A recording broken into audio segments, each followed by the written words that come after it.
I don't know when. And the way you treat me won't see one again. You broke my head 'cause I spat on the guard. It don't make me no better, it just made me hard. Your water stinks 'cause it comes from a bar. And the food you serve us ain't fit for a dog.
Can tell, but I'm like low energy right now. Woke up at like 6 or something. Baby was crying. Not a problem, that's cool.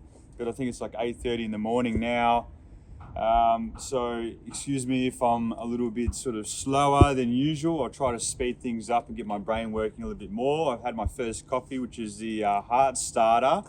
The second one's usually the brain starter. So yeah, I've had this car now for what, 13, 14 years. And you know, it's the original color. It doesn't have flares. It's a 4-door, which you guys can see. And basically, my buddy Pete took the car, did all the body work, and sprayed it up its original color. We got rid of those ugly brown stripes. So let's just talk from front to back. I've got reproduction bumpers, and they're actually quite nice. You know, very shiny chrome. These are the original headlight buckets. I do need to take them out and then redo the color there. And I'll just talk about, like, you know, literally what I've done, what I still need to do, because the car's never finished, what the future plans are to make it a little bit more drivable. It's the original grille. I spent probably 20 hours literally masking it up and spraying it the silver color with the inserts being that black color. And I think it looks quite good. I've de-badged it just to see what it looks like without a badge, and you know, it looks pretty sleek. I might change it back. Everything's interchangeable. I'm still running the original plates that I had when I first got the car. This particular model, it's got the chrome around here. Most people remove it and they leave the rain gutter just without the chrome, but I really liked it. But one side was okay, but this side here, it actually had folded in. I think I had dropped it off a pallet or something, or ran over it, so it had a massive kink. So I found a bloke to fix it up, and he's done a marvelous job. I tried my best to sort of put it on without really marking it too much. Hopefully it's okay. Again, weather strips, you know, everything's brand new. The mirrors are all new. And it took some time, I won't lie. So, but when you really get stuck into a project and, you know, you've got to finish it. There's so many cars out there that are unfinished but have been painted. And, you know, it's all that assembly work. You need to be left alone. Don't drink any beers because you get lazy, and you just go for it, you know. So a lot of stuff I've repainted. And what I would do is I would take one particular part and I would take it inside and I would clean it. I would take it outside and then scuff it up, and then clean it again and then spray it, and then leave it outside for it to dry. And it was literally like a sort of a conveyor belt of parts, because I wanted to use a lot of original parts. So let's come around the back here.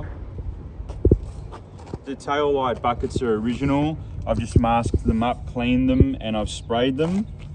I've got my original piece over here, I don't know what you call it, the number plate holder, and I've cleaned that up and sprayed it. And look at this, guys. I think this is a pretty cool feature. It's the dealer plate Neil Nielsen, which was a dealer from Fenchurry Gully.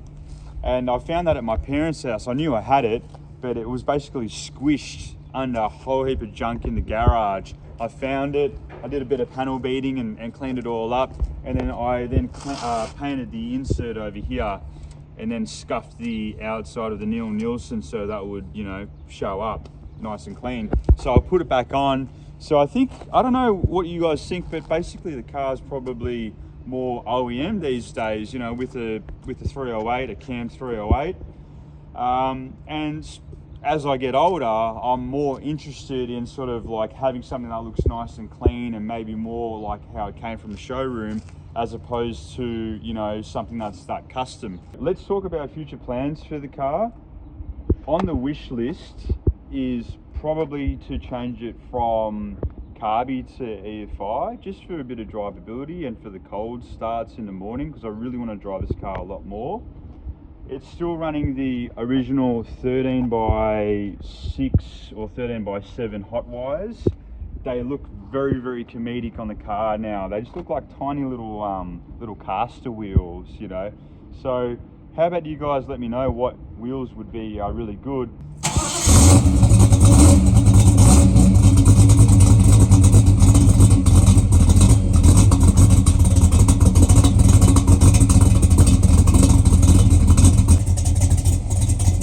See, I parked it for a couple hours. It's got that rumble, but it sounds like it's about to die. I think it'll be all right, but it sounds pretty sick. Like, I mean, like that camshaft, that rumble. It's a 286 cam, 308. I mean, it puts out probably 280 horsepower. Really, it's nothing that special. It's not a stroker. It's got good quality parts, good manifold, you know, carby and everything like that. But it's got that old school feel, but it almost sounds like it's gonna die. We've tuned the carby quite a few times. We've got it to a good level. But it sounds pretty good, don't you reckon? Tell me whether it's in reverse or neutral drive. You just sort of know. So it's reverse and then neutral. Yeah, it dies. So like I have my foot on the brake and then I sort of feather the accelerator to keep it going. So in park, it's at a good idling level, and then when it goes down to drive, obviously it sort of drops the RPMs just a bit because it's engaging the transmission and it's zapping a little bit of juice, you know, a little bit of power. Okay, so reverse neutral drive. Take off the foot brake and we're off. So in the cabin, I've dynamated the whole thing.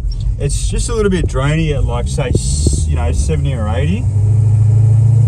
It vibrates. It's got that sort of like that camshaft that vibrates the car. Good when you want to have a squirt on the weekend, like if you're a bit more of a weekend warrior. But like if I'm driving to work every morning, I got my baby in the back, and you probably want to quiet it down a little bit. So this is what it sort of sounds like in the cabin. It's pretty quiet on this speed because I really dynamated the shit out of everything. So if you just open the window a little bit, it lets a bit more noise through.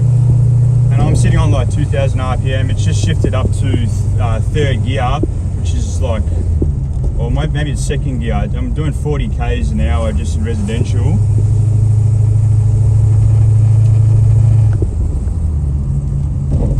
I mean, maybe it's just me. Maybe I'm just complaining about the drone and it's not really that bad. You know, I'm just gotten sensitive with old age. So we're just cruising the streets of Dandy. There's no old school cars around this area anymore. You've just got shit boxes galore. But maybe people will see this car and they think it's a bit of a shit box. But I'll tell you, this has got a nice paint job.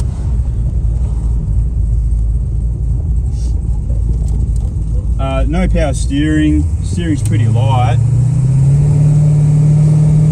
it's just sort of like getting going a little bit. It's by no means full throttle, but you probably won't even really get the full sense of what it's like to be in the car, even if I just pin it, because we're in the car. Like, you know, it sort of doesn't give it justice. Yeah. In the main streets of Dandy.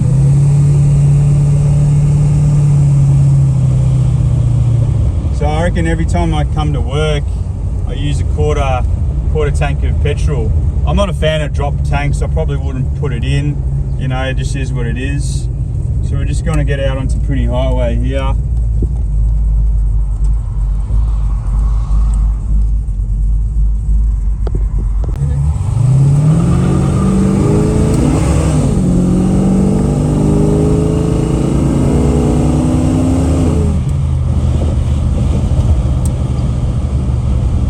Can you sort of tell what that was like in the video? I don't know, but hey, it excited me. Probably scared the crap out of my camera lady. Sorry about that.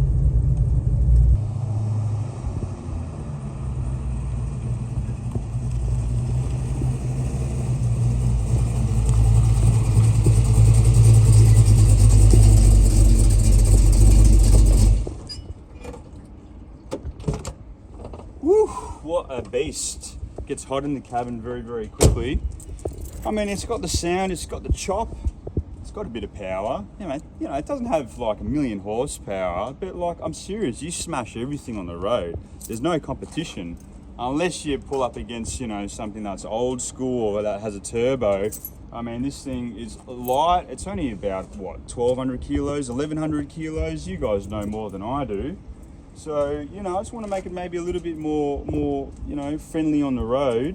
When I was driving it, I felt actually a little bit silly. I felt like I was whinging a bit because, you know, like it didn't sound that bad in the cabin when I was driving it. But you try to drive it at 6:30 in the morning every day for 30 days straight, then you come back to me and tell me whether it drones or not. But guys, it's been phenomenal to take this video today. It feels so good to be driving my first car, and it's like basically finished. A few little bits, but you know, are they ever really finished? Thanks for checking out the video, guys. I'll see you next time.